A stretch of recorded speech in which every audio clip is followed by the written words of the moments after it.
My next guest is the singer who became a global superstar when she played Sandy in Greece. Since then, she's dealt with serious illness, failed business ventures, and divorce in the manner of a true survivor. Today, in her sixth decade, she's back on the road, touring with a new album. Ladies and gentlemen, Olivia Newton-John.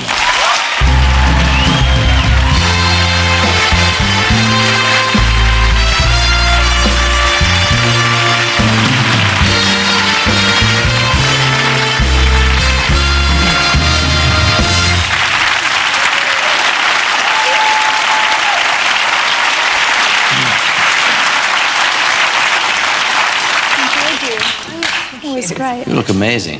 Thank you. Very good. You too. Thank you. Golden oldies. Now, it's interesting reading about you because you've always got this milk toast and white bread stuff that's all been said about you. And that's been the image. And did you object to that at all? I think I was just happy to have any kind of image, really. Yeah. You know, I'm sure at times I would bemoan it and, you know, go, I wish I was taken seriously, as we all do when we're really young. But looking back, I'm just very grateful that I had any kind of success and image. And, you know, since then I've kind of done things to eradicate that a little bit, I think. Well, was it difficult actually resisting temptation when you came to England? Because it was the 60s, the swinging 60s, wasn't it? Yes, it was. Yeah, and all that sex, drugs and rock and roll. Do you never sort of were tempted at all? Which part of that are you Any asking about? I think I avoided part of that. And I don't know, my friend Pat and I were a double act, and we were touring around England as young girls in a little mini bus, and seemed to manage to avoid all the drugs. I don't know, I know they were there, but we didn't see them. I think we had blinders on or something, but we managed to escape okay. You played some fairly seedy clubs too, didn't you? Oh, very. Tell me about them. Very. Oh, goodness. Well, my friend Pat, who was my partner, Pat Carroll, was signed to Bernard Delphine Agency, and they were sending her out on some jobs, and we decided to join up as a double act. And we went down to this club in London, and it was kind of in a basement, and it was called Raymond's Review Bar. I don't know for those in the audience who are old enough to remember this place. We all know Raymond's Review Bar. But we didn't know what it was. So we were just, you know, naive in our little pink mini skirts, and went in, and we noticed that there was a girl swimming around in a fish tank behind us, kind of just with a mermaid bottom on and nothing else. And we go, this is kind of strange. We didn't really think too much about it, being young and naive as we were. Did our show to a few men in raincoats, and that was about it. And then at the end of the show, Mr. Raymond came out back and paid us cash and said, thank you very much, but I don't think it's going to work out very well for you. So that was kind of the crummiest place we played. But it's kind of hilarious when I think about it now, that we had no idea what was going on. But I mean, then became this huge sort of superstar in the record and pop industry, and then became this huge film star. Did you ever want to be a film star? I don't really think it was in my psyche. Singing was my thing. And I'd made a movie in Australia when I was about 16 where I just sang a song basically, but I did a movie, and it wasn't great, and I didn't really have any great aspirations for films. I didn't really think about it. It was just music. So it all kind of happened in a marvellous way. Well, how did you get Grease? Did you go for it? Did you audition for it? Did you say, oh, I must have that part, or what? No, actually, I was kind of the reluctant Sandy, because I met Alan Carr, who was the producer, at a dinner party. Helen Reddy, who was a fellow Aussie, who was kind of the first Australian lady to forge her way across into England and America. And Alan Carr was the producer, and he was at dinner. And he was looking for Sandy, and I guess he'd seen me and wanted to meet me. And I was very reluctant because I'd made another movie in England at Pinewood a few years before called Tomorrow, which was a space musical in a band that was kind of put together, a la the Monkees were put together, and it was a bit of a disaster again. So I thought, well, I think I'm going to leave movies out and concentrate on my music. Also, I was concerned because I was 29 and the role was for a 17-year-old. I look back now and I think, what the heck was I worried about? But at the time, I was freaked about this. So anyway, I said, you know, I'll consider doing the movie, but I'm not sure, and, you know, I'd like to do a screen test. So if you can get me a screen test with the leading man, and I like it, then I'll do the movie. So the leading man was John Travolta. So it worked fine. No John Travolta at that time. No, he wasn't really known. No, that's right, because the film that made his name had not yet been released. That's I mean, he'd made it. It's extraordinary, isn't it? It's still there, you know. It's, I mean, both as a musical, as an image of a time. It's quite extraordinary. I do concerts, and in the front row there'd be little girls, 7, 8 years old, with their little poodle skirts and being Sandy, with their grandmothers who came to it the first time. It's really quite amazing. How did you get into those trousers? I'm going wanted to ask that question. Did you swallow a tapeworm? I mean, what? You were like... I was really skinny. You know, I look at pictures of myself back then, and my sister and I were really both pretty naturally thin. And those pants did have a little stretch in them. They were from the 50s. They were made of that shark skin material. Now, I've still got them, actually. And I wouldn't dare try and put them on now, but they were quite an amazing fabric. And the zip had gone. So they had to I had to be stitched into them every day.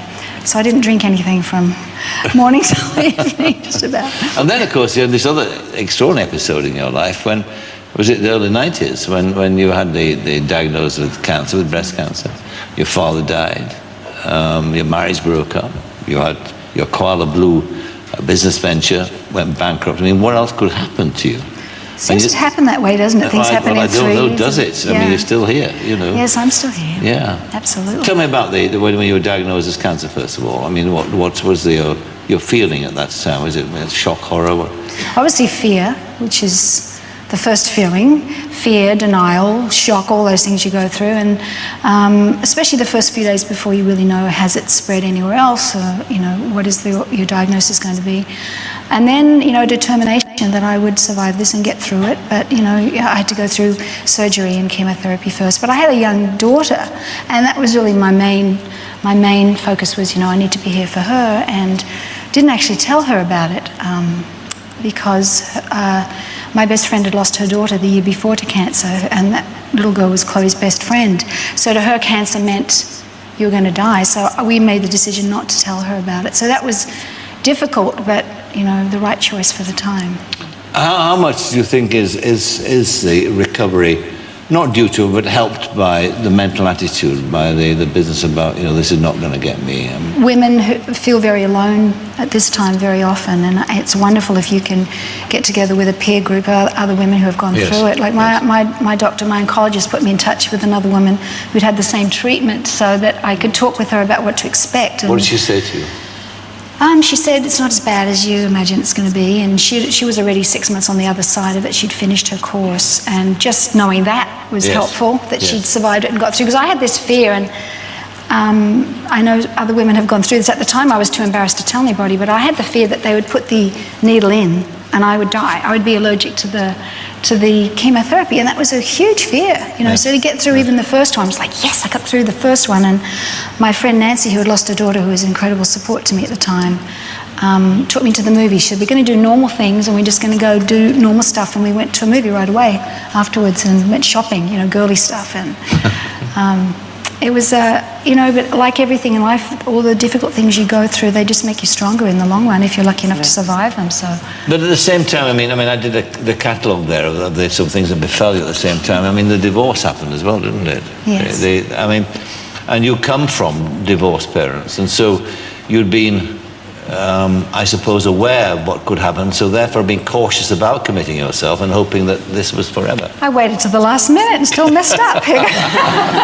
No, I did want to have a child, and I wasn't sure about marriage, so I kept putting it off, and finally did it. But, you know, there's no guarantees in life, and it wasn't right. But, you know, we're still friends, and we raise our daughter together. Well, she's grown now, but we have raised her together, and it was just, you know, she was the gift that came out of that marriage. I mean, and this question is meant the best possible way. I mean, do you need a man in your life? Well, that's a very interesting question. I've never been asked that question before. It's quite useful to have someone to take out the rubbish and things. It is nice. It's very nice. The cat litter tray, I hate that. I think need is a very strong word. You know, I think that if you've gone through very difficult things and you find out that, you know, we come in alone and we go out alone in this life, and you survive things on your own, but it's wonderful to have someone that cares for you, and I know that I have a lot of love, and I'm very fortunate that way. The problem is, of course, the successful woman, the career, and the career balanced against the man, the marriage, and the children, and all that. And that's the conflict that women have, isn't it? It's tough. Which, thank God, men don't have. And it is tough, yes? It's like the many-armed Indian goddess. You know, you're juggling. There's so many arms that you need. I think it is it's a very difficult thing, because, you know, I'd like to have thought. I mean, when I was first starting out, and I was, you know, a singer and came to England, I thought that I was going to have the white picket fence and the dogs and the children. And it didn't actually turn out that way, and my career became this kind of a force in my life that I really loved it. You know, I really enjoyed it. And when my daughter was born, I thought I was going to retire. And when I had cancer, I thought I was going to retire. And I think I'm going to retire every year. But there's always something. It's so stimulating and it's so interesting. And you were talking before about being creative.